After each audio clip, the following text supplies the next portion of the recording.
நம்ம மீனவர்களுக்கு இருக்கக்கூடிய மிகப்பெரிய பிரச்சனை என்ன? இலங்கை கடற்படையால் ஏற்படுகிற தாக்குதல். இதில் நாம் தொடர்ந்து அதில் ஈடுபட்டு கண்டிக்கிறோம், போராட்டம் நடத்துகிறோம். ஆனா ஒன்றியத்தை ஆளும் பாஜக அரசு நம்ம மீனவர்களை காக்க எதுவும் செய்யல. கச்சத்தீவை மீட்பதுதான் சரியான தீர்வாக அமையும்னு தமிழ்நாடு சட்டமன்றத்தில் தீர்மானத்தை நிறைவேற்றி ஒன்றிய அரசுக்கு அனுப்பி இருக்கிறோம். இதை வச்சு இலங்கை அரசுக்கு ஒன்றிய பாஜக அரசு ஒரு கோரிக்கையை வச்சிருக்கணும். அதை செய்யக்கூட பாஜக அரசு மறுக்குது. இலங்கை சென்ற இந்திய பிரதமரும் இதை வலியுறுத்த மறுக்கிறார்.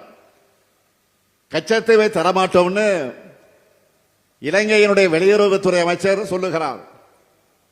இதுக்கு இந்திய வெளியுறவுத்துறை அமைச்சர் ஏதாவது மறுத்து பேசியிருக்க வேண்டுமா வேண்டாமா? தமிழ்நாட்டு மீனவர்கள்லாம் மட்டும் அவர்களுக்கு இலக்கணமாக போச்சு. நாம இந்தியர்கள் இல்லையா? தமிழ்நாடு தமிழர்கள் என்றாலே ஒன்றிய பாஜக அரசுக்கு ஏன் கசக்கிறது?